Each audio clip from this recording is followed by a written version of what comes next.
Hola, gamers y curiosos del internet. Hoy vamos a hablar de algo que puede sonar raro, el control de tu consola de videojuegos y cómo de alguna manera ha terminado en el ámbito militar. Sí, porque no entiendo a las personas que tanto se quejan cuando ven un control en algún proyecto militar. A veces, lo que usamos para desestresarnos jugando la última entrega de nuestro videojuego favorito tiene orígenes más serios de lo que pensamos. En ocasiones hemos visto algunos titulares donde muestran cómo las tecnologías que usamos a diario podría estar relacionada con el uso militar. Vamos a desentrañar esto y ver qué tan lejos llega en la historia. Pero antes de que pienses que estoy aquí para darte un sermón sobre conspiraciones, quédate para descubrir cómo la evolución del control de videojuegos tiene una historia de lo más curiosa, debería decir.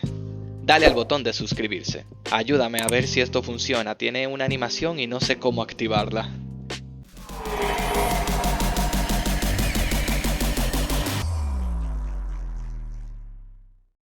Vamos a empezar nuestro viaje en el pasado, cuando los controles de videojuegos no eran ni siquiera un sueño. Todo comenzó con el uso de dispositivos de control en el ámbito militar. Así es, los primeros controles de este tipo fueron usados en simuladores de vuelos militares durante la Segunda Guerra Mundial. Imagínate un joystick gigante que se usaba para entrenar a los pilotos. Y no era de los que encuentras en tu consola. Estos dispositivos eran complejos, con muchos botones y palancas. No era exactamente el tipo de control que usarías para un Mario Kart, pero se usaba para entrenar a los mejores pilotos de la época. Las palancas de mando fueron diseñadas como controles para los alerones y el timón de profundidad, y se sabe que se usaron en aviones en 1908. El término joystick no es del todo claro. Se dice que fue usado por un piloto francés a principios del siglo XX. Otros acreditan que en la invención del biplano por George E. Hovling en Inglaterra en 1910. George inventó el George Stick, el palo de George. Suena un poco raro. Y se popularizó como joystick. Esta era la columna de control de la aeronave. Esto se puede ver en la colección de Discovery Museum en Newcastle, Inglaterra. A ver, hablando de militares y aún no mencionamos a la potencia que más quieren restregar su poder armamentístico, los Estados Unidos. Entra en tema con la idea de parte de su laboratorio de investigación naval sacar una patente para una palanca que usarían más tarde en misiones de distancia como aviones, misiles y esas cosas. Con el tiempo, los avances en tecnología hicieron que estos dispositivos se volvieran más accesibles y, lo mejor de todo, más pequeños. Así es como llegamos a los controles que reconocemos hoy. De los grandes joysticks militares pasamos a los pequeños mandos de nuestras consolas. Mira cómo están esos nietos. Por cierto, estos son controles de tanques. Para que no se sorprendan tanto, hagamos la transición a los videojuegos con el padre de los videojuegos, Ralph Baer. Este señor es de Estados Unidos y fue a parar a Londres para trabajar en la inteligencia militar en ese entonces, la Segunda Guerra Mundial. Se graduó con una licenciatura en Ciencias de Ingeniería en Televisión. Para que veas que los licenciados también pueden. Por cierto, esta carrera solo existía en ese entonces. Se le encargó después de un tiempo construyendo cosas que hiciera el mejor televisor del mundo. Para esa fecha los televisores eran de estos. Con el poder del gamer primigenio dijo, para que la TV sea perfecta, debería tener algún tipo de juego interactivo. Nadie le niega a los gamers. Aunque no le hicieron caso, en 1966 empezó con el desarrollo de la Brown Box, la primera videoconsola. Se llama así porque usaba madera para la carcasa del aparato. Con un año de desarrollo, su primer prototipo, el TV Game No. 1, tremendo nombre, que aún no se podía ni siquiera jugar, pero con el dispositivo llamó la atención de varios ingenieros que se unieron a la idea. Según se puede investigar, el posible primer videojuego o juego electrónico, ya que los aparatos usados son, digamos que se tomaron algunas libertades en el trabajo.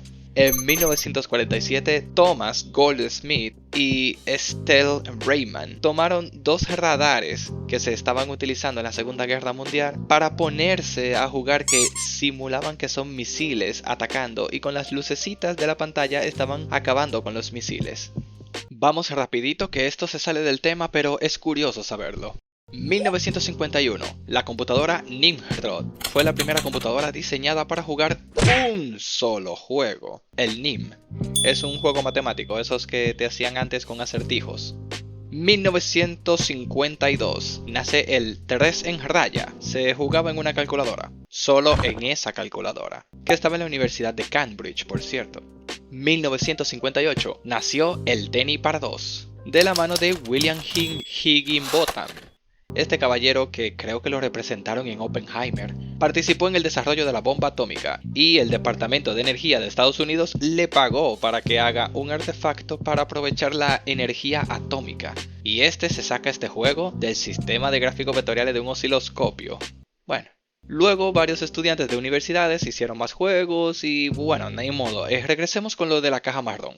Para 1969, Ralph fue a los fabricantes de TV con su séptimo prototipo y no fue hasta 1971 que Magnavox hizo su acuerdo con él y lo renombraron como el Magnavox Odyssey. Ey, como que ya va apareciendo algo que conoces, ¿eh? La primera consola del hogar. Y este señor también inventó el primer periférico para las consolas, una pistola de luz para que pudiera reconocer los colores del televisor y así hacer el juego Galería de Tiro. Ese como el de Duck Hunt. Antes de continuar, en 1972 salió a la luz el juego Pong de manos de Nolan Bushnell, que trabajaba en Silicon Valley. Se fue a Japón y allá fundó Atari, donde su primer juego fue el Pong, y se hizo el primer éxito comercial de los videojuegos. Y para el 1977, Ralph acusó a Atari, pero como William no patentó su juego, y por más que se pareciera, no pasó de una conciliación de pagarles una gran cantidad de dinero y dejarlo ahí. Pero Ralph nunca gozó de la fama internacional igual que Bushnell, aunque Atari sacó una consola y juegos muy similares. Por ejemplo, el Atari 2600, el abuelo de todos los controles modernos, tenía un joystick sencillo, pero lo que no muchos saben es que esa tecnología ya había sido probada por simuladores militares. ¿Quién lo diría, verdad? Mira cómo estos controles tenían una palanca y estos otros son unos paddle. Estos se diferencian por el tipo de precisión que podían ofrecer. Mientras uno llevaba 4 direcciones, hacia adelante, hacia atrás, izquierda, derecha, el paddle tenía por cada tic de la rueda giratoria un movimiento a lo largo del eje que podía rotar 330 grados. Por esto los paddles dejaron de usarse ya que se podían romper fácil y presentar problemas con el uso. Aquí entran las palancas analógicas. Ya dejan de usar contactos eléctricos para saber la posición tomada por la palanca y ahora se usan actividad continua y así causar el drift. ¿A que no te esperabas esta? Se considera que la empresa que convirtió en una norma que es mejor usar palanca en los controles que crucetas y más del estilo thumbstick, o sea, palanca de pulgar, fue Nintendo con su control de Nintendo 64. Esta palanca que tanto sufrió en manos de primos chicos y quienes tenían Mario Party, bueno, fue por esta que las demás consolas utilizaron este tipo de palancas. Atari para su versión 5200 intentó vender controles basados en el JS1, pero no lograron competir, ya que tenían un diseño poco llamativo y mucho menos cómodo, y ya había llegado los thumbstick. En 1985 Sega continuó usando palancas análogas en sus arcades, e intentaron alcanzar a Nintendo con su NES, pero para 1994 su Mega Drive cayó en precio, y el Nintendo 64 llegó en 1996. Avancemos a los controles modernos. Hoy en día esos joysticks y botones han evolucionado en una maravilla tecnológica, desde los controles de Wii hasta los modernos mandos de Xbox y PlayStation. Ya tienen giroscopios, sensores de presión, infrarrojo, Bluetooth, pantallas touch, gatillos con niveles de presión, entre otras cosas. Tienen de todo lo necesario para poder operar y realizar cualquier cosa que necesite ser controlado. Esto se originó, como todas las tecnologías, en el ámbito militar. ¿Por qué cuando ves que lo aprovechan para lo que están hechos, te sorprende tanto? ¿Que una nave de la NASA está controlada por un control de Play? Pues, ¿por qué no? ¿Que los drones militares son controlados con mandos de Xbox? Ajá, ¿y no haces lo mismo en los juegos shooter? ¿Que un submarino tenía un joystick barato falsificado? Pues bueno, ok, ahí sí hubieran invertido un poco para comprarse los originales. Pero de todas maneras, no fue culpa del control, sino de las decisiones. El submarino funcionaba bien con el control desde que se fabricó hasta en esa misión también, porque los llevó al destino. Es más barato tomar un control de consola, que son prácticamente iguales y cuidados y más útiles, que estar pidiendo recursos millonarios para fabricar copias o muebles que simulan lo mismo. Casos como estos, pidiendo 590 millones para sistemas de defensa y quién sabe cuánto de eso va para fabricar cosas que pueden ir a comprar a otro lugar más barato.